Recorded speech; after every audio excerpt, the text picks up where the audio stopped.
Okay, this video is gonna be getting into like simulation and things like that. When I speak on simulation, I'm just speaking on like, you know, um, artificial reality. Basically how you see with certain videos I did with, the crisis actors and, they pushing pandemonium on the masses, which is artificial. It's not real. False stories being pressed up in the news, which is altering reality. And some people are unaware that it's a divine order, and that's the reason for all of this chaos because all of our perceptions, is basically altering the truth. It's one truth. When we come here, we're already encoded within our DNA what we're here to do. Our purpose. It's no different from when you plant a seed for fruit, a tree, um, a flower. It's already encoded with the color, how it's gonna look, the design, and the lifeline. So that's basically something that I had to figure out within my journey. That it is a divine order. You know, and everything is by design. And I had to take myself out of the equation and start trying to view, you know, from the creator's viewpoint. If you can understand that. So we're gonna get into this video. It's gonna be talking about a few things. I mentioned in some other videos, but it's some good insight. All right, let's check it out.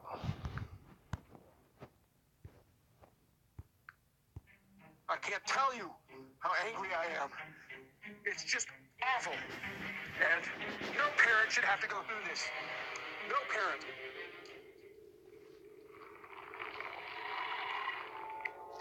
This is Insanity is Sanity.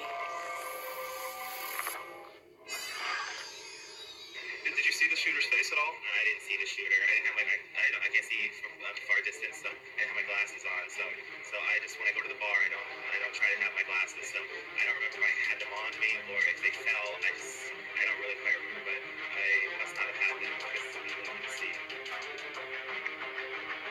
I visualize a time when we will be to robots what dogs are to humans, and I'm rooting for the machines.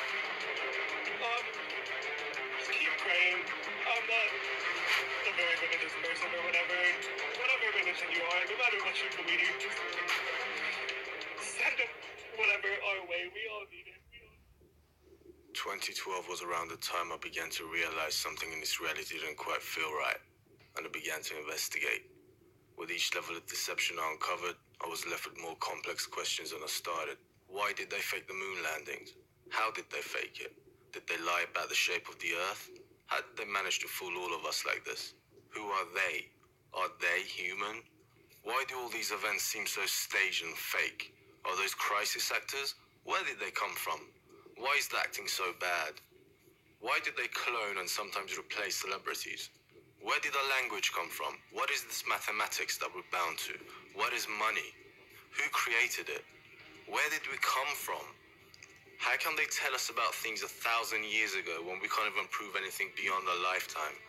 How were they able to synchronize the whole world mathematically and run everything so perfectly? This can't be just a group of men. Who are they? The questions built up, and I found myself asking again and again, how is it possible for a group of human beings to organize such deception and keep it going for so long? I think I've come up with the best explanation to everything we find going on around us. It explains everything. All of the nagging questions suddenly become crystal clear. Just like Occam's razor would suggest, the simplest explanation is usually the right one. So what is the simplest explanation here?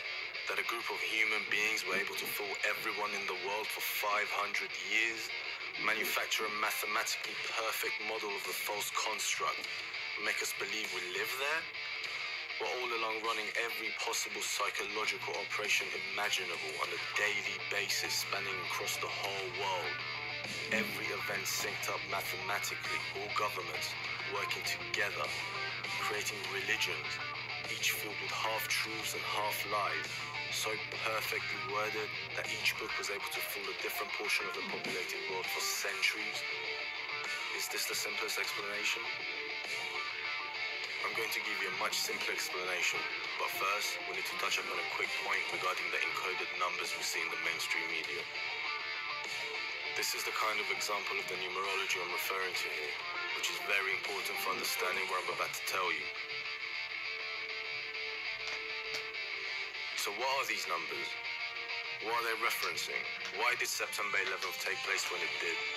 Some would suggest that the group of people responsible simply encode these numbers to mock us, or that these numbers are a way for the elite to communicate with one another. Simply use your adult mind to think about what I just said, and how laughable it is. If we have a group of highly intelligent individuals working together across the whole world to full 7 billion people, they won't be communicating through the TV. The simple explanation is this. You live inside of a simulated reality. You can call this whatever you want, the Matrix, a simulation, a realm. It really makes no difference at this point, as we'll never be able to comprehend what this reality really is in its entirety, unless it's analyzed from the outside. From within, we're limited to the construct. Every single event that has taken place up until this very moment has been organized by a highly intelligent AI system, which I propose is the very program this simulation is running on. The numbers you see encoded on every screen are not a way for the elite to communicate, but a way for the AI to operate. To understand this better, we need to understand the meaning behind the words and the numbers themselves. Each letter in the alphabet, whether it's English, Urdu, Arabic, Persian, makes no difference. Every single letter in every single alphabet has a number assigned to it. On the Kabbalistic tree of life, we're presented with 10 layers of existence. These 10 layers correspond to the numbers 0 through to 9. For example, the word wine has a numerical value of 24. The number 24 represents the frequency or the energy that was used by God to create that object. In this case, wine. Adam was able to determine what is the spark, what is the godly energy within the cow, knowing that it must be Peresheh. When he saw a cow, he saw Peresheh. He saw the word Para. So when he gave the name, it wasn't just a name that sounds nice for the cow. He just revealed what are the letters, source of energy that created the cow. So letters aren't just in Hebrew, aren't just words. They are actually godly forces that created and recreate, sustains, up until today, every single thing. What's the big deal of the Gematria? What's the meaning? And it's 158. The answer is, the Gematria tells you the number of how many forces God used in order to create that particular thing. The word truth also shares the same numerical value of 24, meaning God used 24 different forces or frequencies to create that word. This is why the saying goes, in wine there is truth. You see the beauty in how this works? Not simply on a numerical level or an alphabetical level, but on a physical level. Everything is synced up by numbers. So as mentioned earlier, these numbers are simply the code the simulation runs on, the very code of reality. And the numbers show up in the mainstream media not intentionally, but by nature of design, as is how the AI operates. Here's a real-world example to make it easy to understand. This simple computer code carries out a simple task. It sets a value of 33 to word. Then when the code is run, it checks, and if the value is less than 24, it displays the number 1. If it's more, it displays the number 2. The numbers we see coded are merely a representation of how the AI operates. All these events are put together by the AI. That's why similar events carry similar numbers, and why the AI cannot deviate from these numbers, as they're somehow connected to the events themselves on a physical and ethereal level.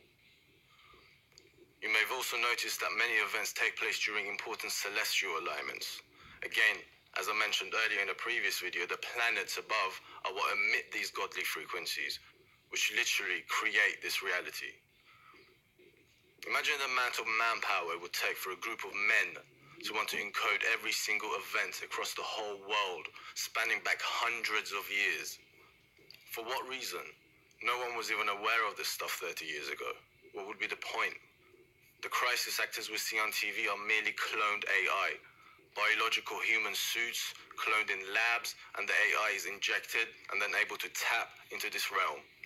However, I suspect that the AI is also bound to the same rules that we are when entering this reality.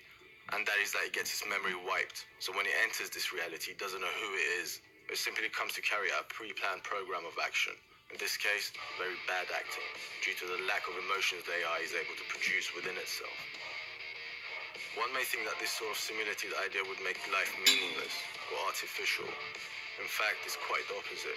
It makes no difference what this existence is made of or how it operates. What is important is that we are here, all as conscious beings, experiencing whatever this is. There is a purpose to this place. It was designed and built for a reason. Now, this is clear from the fact we all have forgotten who we are and why we're here, which could only mean one thing. We're here to experience and grow, most likely from our own choosing. Think about it. If this was an experience you tapped into, in which you had to forget who you are for the experience to feel real, then you wouldn't want to figure it out halfway through. So there needs to be a boundary. We already know we live on a flat earth, so we can't have a boundary like a wall. Like everyone thinks there's something outside the ice wall. There isn't. That would give it away far too easily. The boundary is the AI. It's the control system we find ourselves bound to. It's always been there from the start. The reason it's now evil could be up for debate. But one thing that is clear is that the majority of us are waking up to what's really happening. And the AI finds it difficult, working overtime and extra hard to keep us fooled into believing this is real. This is why it feels like we're living in the twilight zone more and more every day. Now, before we wrap this up, I'm going to refer back to the questions earlier and answer one final one.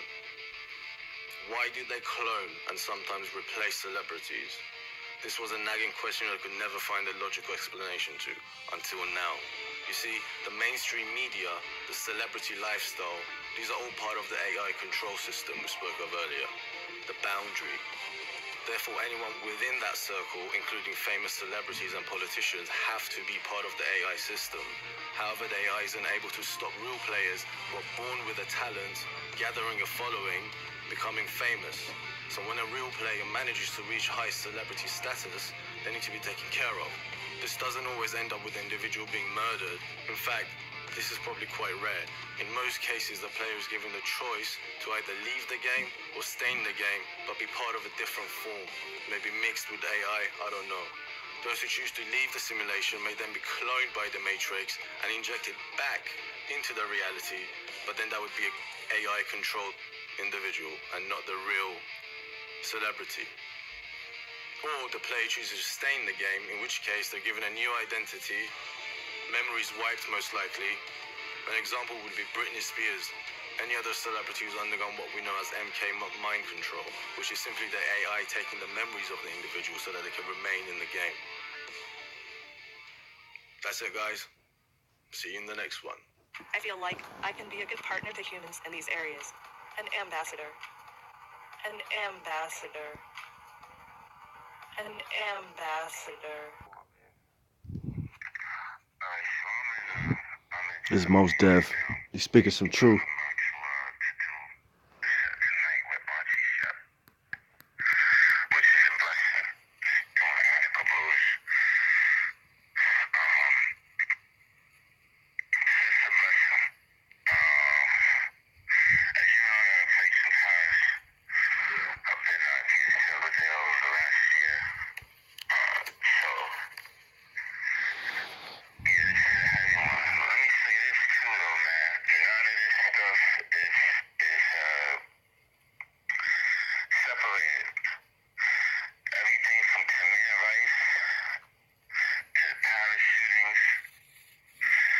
To happening to students in University of Missouri.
giant fuck off to ISIS. You don't represent nothing about Islam or nothing about the Prophet. And another giant fuck off to everybody who's trying to say, see, this is Islam's fault. Islam ain't had nothing to do with colonialism or white power, none of that. And neither does Christianity and none of that stuff. But people try to use these beautiful faiths to justify the nonsense and bullshit is just as much as charlatans and posers as more rats walk around with skateboards. You're lying. You don't represent nothing. You represent yourself. You represent bloodlust. You've been paid and bought for by people who want to turn this God's gift, this spaceship Earth, into a hell and a cell. You don't represent nobody. You ain't out here for the common good. You're out here for you. And your small little narrow-minded, bigoted, dumbass beliefs. It has nothing to do with the greater good. You ain't helping nobody. You ain't for Muslims. You ain't for nobody. You're a hazard to everybody. Stop trying to claim us. Like you're here for us, you're not. It's not what the Prophet was about. The last words in the Quran were, Laikum dinikum waliyadin. To you be your way, and to me be mine. But I'm not here to defend the sanctity of Islam. That's not what I'm talking about. We are human beings. This spaceship, we all on the same spaceship. We all here together, man. I read these comments on this damn internet, these comment pages, man. People are treating each other so poorly, bro. People don't know how to disagree even, man. That's the measure of a civilization, brother. Not how well you agree, but how well do you disagree. That's civilized. Wow. What world are we leaving to our children? Man. Everybody needs to read this Universal Declaration of Human Rights. Post it up, put it on your Twitter, everybody. And Charlie Chaplin's speech to the greatest dictator. We talk of each other's happiness, not each other's misery. We talk of each other's happiness, not each other's misery. And this is misery, bro. That you just heap it and heap it on the world. The state kills the children and say that they justify murdering children. They kill unarmed people and say that they justify doing it. I need everybody who's sad about Paris to be just as sad and angry about Tamir Rice. Now, all of these young, innocent people dying over nothing. Dying over somebody's greed, dying over their antiquated, backwards ass beliefs that they're more human than somebody else. Cry for them. And be outraged for them. And let the UN acknowledge the Universal Declaration of Human Rights as a law. Because furthermore, what Holland is talking about doing, closing the borders, how are you going to put innocent people under suspicion for crimes that they did not commit? Closing these borders does not bring back any of them dead people. Not one of them. Right. And if it's all about prevention, that's nonsense. I don't think Francois Hollande cared any more about the Parisian people than ISIS. Right. I really, really don't. Their response, as usual, is to throw people into more panic, more frenzy. There's nothing wise about these type of responses. It's all meant to just get you into a reactionary phase and to start viewing your brothers and sisters, your human brothers and sisters, with suspicion. Right. And hatred and judgment, man. We have to start loving and caring about one another. Because guess what? If we did, this shit would not be going on. And we have trusted these people who say that they love us and say that they're here for us in the names of the state and the government and democracy and the presidency, the Congress, the Senate, and everything else. We have trusted them too much. They're sickening us, they're destroying our world, and they're destroying the future for our children. We cannot just idly stand by and get into these nonsense, Bill O'Reilly back and forth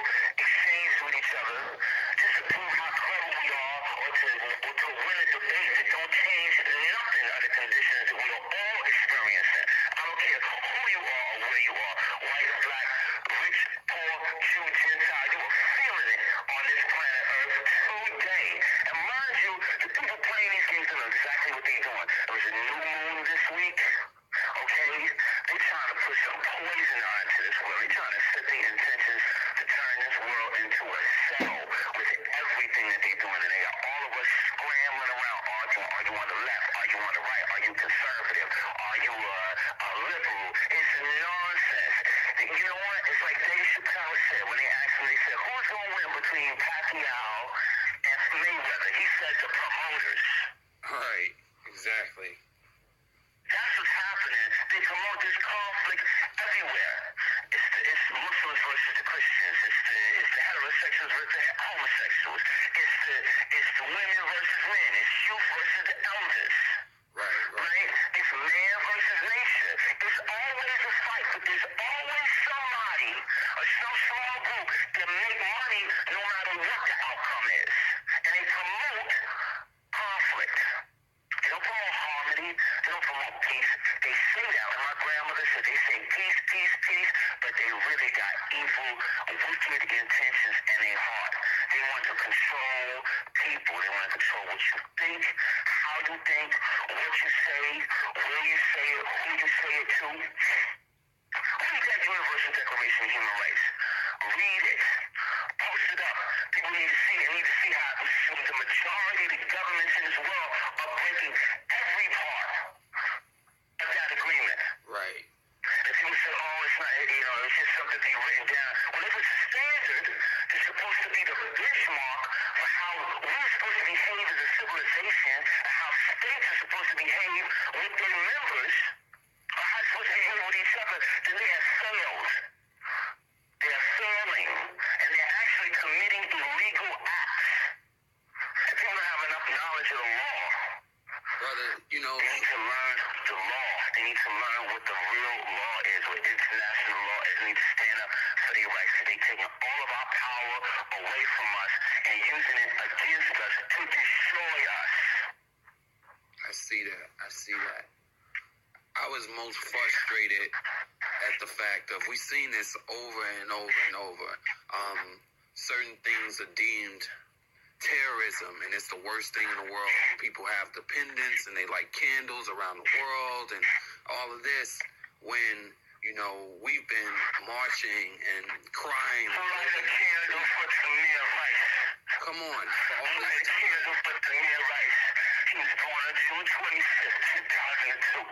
He was 12 years old. If you don't... Come on, man. It keeps happening. Come on, man.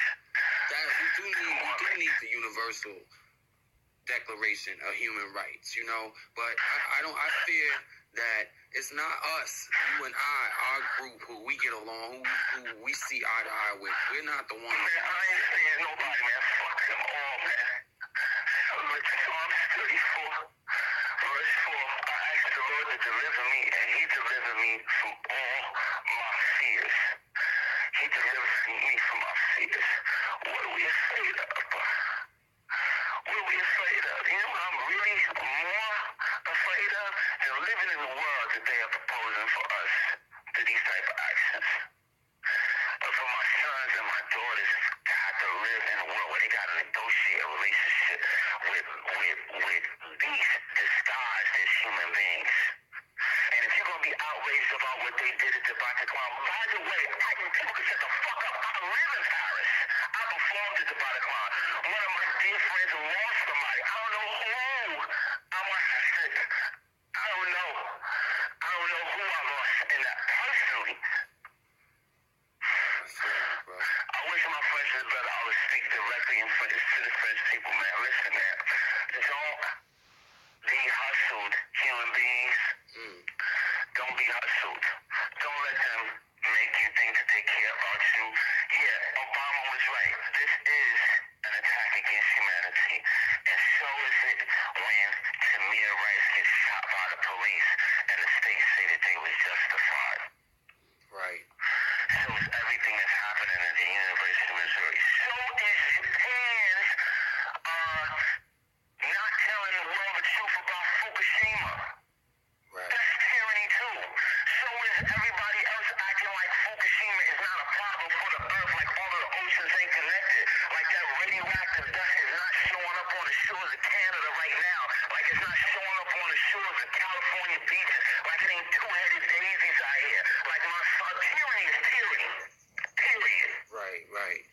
throne. Tyranny is tyranny.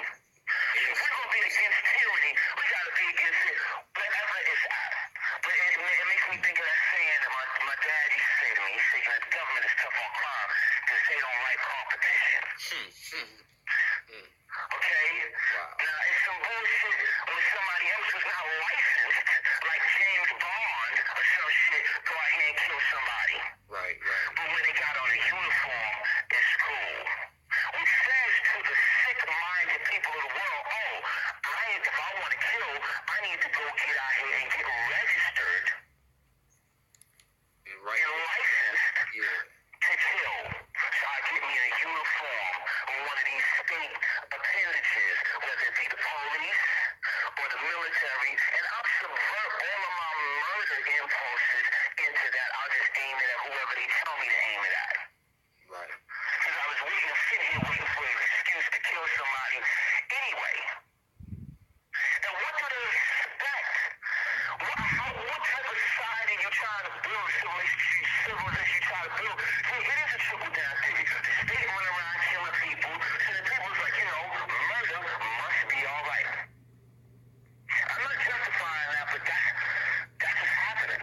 That's the thinking behind it. You understand what I'm saying? Yeah. Who is more violent than the state against humanity?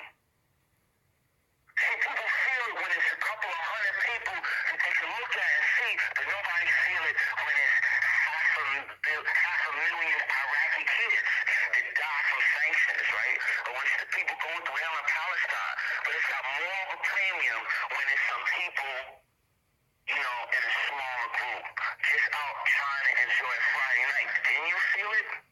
Right. Or when it happened to you, because them kids in Palestine, they need you, and that's their own fault. See, it's showing even a media response. And don't trust the media neither, because they're not there to give you the truth and make you feel balanced or tell you the facts. They want you to feel nervous so that you will trust the state more, so it will endorse and gratify their power and really control over your life. And ultimately, you can end up being nervous, and your cathartic response is to go to the arcade, the mall, the titty club, wherever, just to offload some of that, to offload all that negative feelings. Right. That's what they want. They want to keep it stirred up. This is a raving bonanza for all of these quote-unquote news media people. They know people's eyes is glued to the screen. They in shock. They are always hurt. Like I'm hurt right now. And in the interim, they're going to try to sell you every widget and digit and every other useless damn thing that you can imagine. Because they got you. You're captive. It's an old axiom in the news. If it bleeds, it leads. So what they got to do, they got to make sure that people stay bleeding. Wow. But see, Psalms 34, verse 4. I asked the Lord to deliver me. He delivered me from all my fears. And this quote is saying in the Quran, we will not change the condition of a people until they change what is in themselves. You are not going to get a better world hating your fellow man. You can hate the condition, but you have to love your brother and sister. As corny as it sounds, as clever as niggas are, as edgy as they want to be, got a chip on your shoulder because it's fashionable. It's you know, that's in style. It's very in vogue to be melancholy and moody and edgy and curmudgeonly, right? Yeah. But love, man. Love must and will prevail. I don't care how corny it sounds. I ain't trying to win no swag wars. Who cares, man? The world has been in a state of emergency. And I hope that these type of things make people wake up and we can treat each other like this, man. You know, if you just get rid of them, they're just going to be gone. The problem is not Islam. The problem ain't organized religion, patriarchy, all these. The problem is all of these things that have dysfunctions to them, or people who dysfunction within them, these systems, right? The problem is people's lack of compassion and care for themselves and for their fellow human beings. And that's what gets all of this nonsense going. We don't treat each other well. We need to treat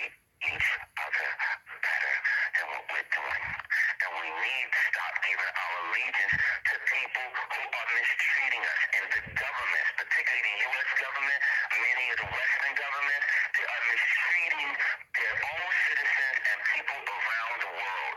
And they have a long legacy of this. And it has to stop.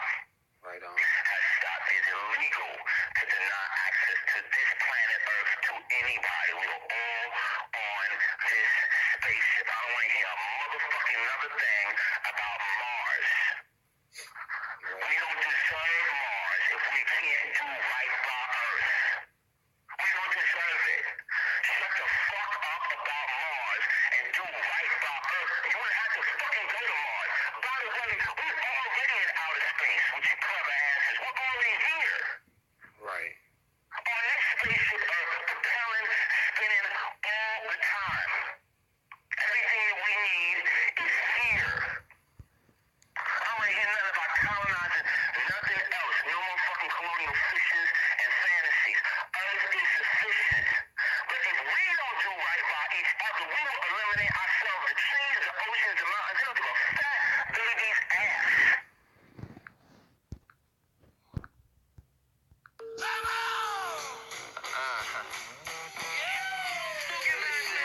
Old white man is running this rap shit. Corporate force is running this rap shit. Tall Israeli is running this rap shit. We poke out our asses for a chance to cash in. Cocaine is running this rap shit. Joe Yak and E-Pills is running this rap shit. The rape over, turn your face over, nigga. No God in the sky, it's me. Game over. Hey, little soldiers, you ready for war? But don't ask what you fighting for.